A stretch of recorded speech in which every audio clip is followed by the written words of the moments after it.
आप हैं बिहार संवाददाता के साथ और मैं हूं मनोज चतुर्वेदी। आनंद मोहन की रिहाई का रास्ता बिहार सरकार ने साफ कर दिया है।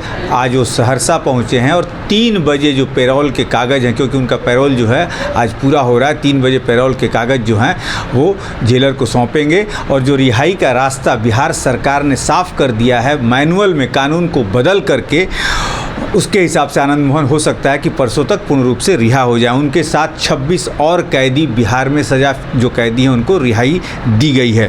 भाजपा ने इस पर आक्रामक रुख अपनाते हुए कहा है कि करीब करीब बिहार में 4 लाख कैदी जो हैं जेलों में बंद पड़े हैं, जिन्होंने अपनी सज़ा पूरी कर ली है, तो उनको क्यों नहीं छोड़ते नीतीश कुमार। क्या नीतीश कुमार आनंद मोहन को छोड़ के, क्योंकि कहा जा रहा है कि लालू जी ने ही उन्हें फंसाया था और नीतीश कुमार उनको अंदर रख के एक जाति बिरादरी को जो है अब उनको छोड़ के वोट लेना चाहते हैं। हमारे साथ एजाज अहमद हैं, प्रवक्ता, राजद के प्रदेश के प्रवक्ता हैं। जानना चाहेंगे, कहा जाता है कि भाजपा ने तो 6 छोड़ा था, आपने 26 छोड़ दिया। भारतीय जनता पार्टी सबसे पहले ये बताए कि सुशील मोदी ने जो 13 फरवरी 2023 को ट्वीट किया था, उसमें कहा था कि आनंद मोहन की रिहाई के लिए पहल करें नीतीश कुमार। जब राजीव गांधी की हत्या में दोषी पाए गए लोगों को रिहा किया जा सकता है, तब पूर्व सांसद आनंद मोहन की रिहाई भी संभव है। ये सुशील मोदी का ट्वीट है। सुशील मोदी ने कहा था, ये सुशील मोदी का नरेंद्र मोदी के साथ फ़ोटो लगा करके उन्होंने ट्वीट किया था। ये देखिए, ये आवश्यकता है समझने की। दोहरी राजनीति करती है भारतीय जनता पार्टी। एक तरफ आनंद मोहन को गले लगाती है और दूसरी ओर आनंद मोहन की रिहाई का जब मामला तय हो जाता है तो विरोध करती है। दोहरी राजनीति क्यों हो? जब आप गले लगा रहे हो तो विरोध किस बात का, और जब विरोध है तो गले किस बात के लिए? दोहरी राजनीति करने वाली भारतीय जनता पार्टी जनता के बीच बेनकाब हो चुकी है। इसीलिए अपने चेहरा को छुपाने के लिए तरह तरह का प्रपंच कर रही है। और भारतीय जनता पार्टी के नेता जो आज बिहार में परिहार नीति या रिविजन पॉलिसी जो लागू किया गया है उस पर चिल्ला रही है, लेकिन उसको स्पष्ट करना चाहिए। जब 15 अगस्त 2022 को माननीय प्रधानमंत्री ने लाल किला के प्राचीर से घोषणा किया था कि मैं महिलाओं के सम्मान के लिए, महिलाओं के अधिकार के लिए, महिलाओं के हितों के लिए कुछ भी करने के लिए तैयार हूँ, लेकिन अफसोस की बात है कि उसी दिन गुजरात सरकार ने रिविजन पॉलिसी के तहत बिल्किस बानो रेपिस्ट को, जो 11 अभियुक्त थे, उनको बाइज्जत बरी कर दिया। और बरी ही नहीं किया बल्कि उनको माला भी पहनाया, उनको मिठाइयाँ भी खिलाई। ये दोहरी नीति है। भारतीय जनता पार्टी को क्या वो मामला नज़र नहीं आया? कभी भारतीय जनता पार्टी के किसी नेता ने इस मामले में विरोध किया? नहीं किया। दोहरी राजनीति इसी को कहते हैं। चुरचुर और मुरमुर की राजनीति नहीं चलेगी। जनता देख रही है कि आप किस तरह की राजनीति करते हैं। सुशील मोदी जी, आप किस तरह से राजनीति कर रहे हैं। विजय सिन्हा जी, आपकी राजनीति जनता के बीच में मजिस्ट्रेट चेकिंग में पकड़ी गई है, इसीलिए आप बौखलाहट में इस तरह का बयान दे रहे हैं। एजाज जी, कहा तब तो भाजपा यही कह रही है कि तब फिर और भी जितने कैदी हैं जो सज़ा पूरा कर चुके हैं उनको भी छोड़ दीजिए। तो भारतीय जनता पार्टी भारत का जो संवैधानिक व्यवस्था है उसको संशोधन करवा दे। केंद्र सरकार उनके अधीन है। भारत सरकार के द्वारा जो लोग भी पकड़े गए हैं या जो लोग गिरफ्तार हो रहे हैं, सबको भारतीय जनता पार्टी छोड़ने का काम करे। इस तरह का क्यों अनार्किज्म फैलाने पर लगी हुई है भारतीय जनता पार्टी? क्यों राजनीति अराजकता फैला रही है? क्या उसको सिर्फ और सिर्फ सत्ता और सत्ता में बने रहने की राजनीति आता है, या उसको देश के संविधान और देश के संवैधानिक व्यवस्था से भी मतलब है कि नहीं है? ये स्पष्ट करना चाहिए भारतीय जनता पार्टी के नेताओं को। किस तरह की राजनीति है, किस तरह का सोच है, ये स्पष्ट करता है भारतीय जनता पार्टी के नेताओं के बयान से कि जब आप भारत का संविधान और भारत के संवैधानिक व्यवस्था में जो CRPC है उसके अंतर्गत जो लोग गिरफ्तार हुए हैं उनको भी छोड़ने की बात कर रहे हैं, तो आप कहाँ पहुँच गए हैं? आपकी सोच कहाँ पहुँच गई है? भाजपा यहाँ तक कह रही है कि लालू यादव ने ही फंसाया था आनंद मोहन को और नीतीश कुमार ने छुड़ा दिया। नीतीश कुमार राजनीतिक फ़ायदा लेना चाह रहे हैं आनंद मोहन को छुड़ा करके। अरे भैया, कौन फ़ायदा कौन नुकसान, वो तो बात की बात है। सबसे पहले सुशील मोदी के ट्वीट पर जवाब दे देना। जो सुशील मोदी ने बयान दिया था, जो सुशील मोदी ने गले लग करके आनंद मोहन जी के संबंध में वक्तव्य दिया था, उस पर जवाब दे देने भारतीय जनता पार्टी के नेता। आप ये कहना चाहते हैं कि भारतीय जनता पार्टी दोहरी राजनीति कर रही है आनंद मोहन के मामले में।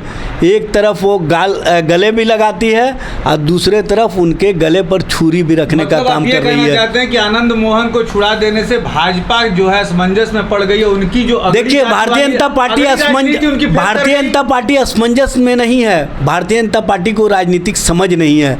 भारतीय जनता पार्टी की राजनीतिक सोच समाप्त हो गई है।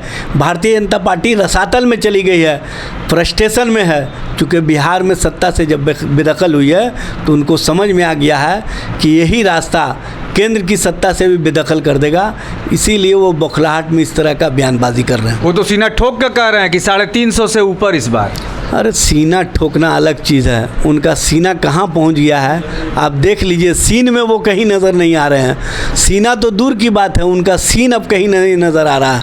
अब देश में नज़र आ रहा विपक्ष और देश की जनता जो विपक्ष के साथ खड़ी होकर के स्पष्ट रूप से संदेश दे रही है कि हम बदलाव चाहते हैं। अब बदलाव की प्रक्रिया में जो बिहार ने संदेश दिया उसको देश ने भी सुना है और देश में बदलाव अब होकर रहेगा। 2014 वाले 2024 में वापस नहीं आएंगे। कल जो है ललन सिंह ने कहा है कि यदि तेजस्वी और नीतीश कुमार की जो चाल है यदि सटीक बैठ गई तो नीतीश कुमार देश के दूसरे जयप्रकाश नारायण साबित होंगे। देखिए ये कहने की आवश्यकता नहीं है, पूरा देश आज महसूस कर रहा है कि माननीय नीतीश कुमार जी और माननीय तेजस्वी प्रसाद यादव जी जो बिहार में नफ़रत की राजनीति को समाप्त करके मोहब्बत की राजनीति को आयाम दिया है, अब ये आकार लेने लगा है। और आप देखेंगे कि जो लोग नफ़रत की भाषा बोलते थे वो भी अब नौकरी और रोज़गार पर आ गए हैं। तो इससे ही समझ में आता है कि उनका एजेंडा ठंडे बस्ते में चला गया है और हमारा जो जन सरकार, जनता के हित, जनता के सवाल, नौकरी के सवाल पर हम जो जनता के बीच में जा रहे हैं उसमें हमको समर्थन मिल रहा है। जनता का विश्वास हमारे साथ है, इसीलिए बेचैनी भाजपा की दिख रही है। तो नहीं, लेकिन एजाज जी आप ठीक है नौकरी की तरफ जा रहे हैं, तेजस्वी जी के जो वादे थे चुनाव के समय पूरा आप लोग कर रहे हैं, लेकिन एक तरफ तो आप नई नियमावली हर सेक्टर में लाकर लोगों को निष्कासित भी कर रहे हैं। नियोजित शिक्षक का मामला देख लीजिए, आप सड़कों पे हैं। वो देखिए जो नियोजित शिक्षक हैं वो बेहतर शिक्षा देने के प्रति संकल्पित हैं और जो अभ्यर्थी हैं 7वें चरण के, उन लोगों ने भी कहा था कि बिहार में क्वालिटी एजुकेशन की आवश्यकता है, क्वालिटी टीचर की आवश्यकता है। तो उस दिशा में हमने पहल किया है, उस दिशा में सबको सार्थक रूप से समर्थन करना चाहिए। क्वालिटी एजुकेशन कौन नहीं चाहता है? आपके बच्चे अगर क्वालिटी एजुकेशन हासिल करें तो आपको खुशी होगी कि नहीं होगी? तो क्यों विरोध कर रहे हैं? कोई भी टीचर विरोध नहीं कर रहा है, सिर्फ और सिर्फ भाजपा परसेप्शन खड़ा कर रही है, इसके अलावा कहीं कुछ नहीं है। अंतिम सवाल एजाज जी, कल आप ही के माध्यम से लिस्ट जारी हुई, तमाम मीडिया में आई, लेकिन तेजस्वी यादव का A to Z फैक्टर फिर MY फैक्टर में आ गया है जो जिला अध्यक्षों की आपने सूची बनाई है। शायद आप लोगों को पूरी तरह से जानकारी नहीं है। जो लिस्ट है उसमें हमने पहला पार्टी है राष्ट्रीय जनता दल देश के इतिहास में जिसने अपने पार्टी संगठन में प्रखंड से लेकर ज़िला स्तर तक आरक्षण की व्यवस्था की है। उसमें अति पिछड़ा समाज और SC ST को हमने आरक्षण दिया है और उसी के अंतर्गत आप देखे होंगे चेहरा नज़र आ रहा है।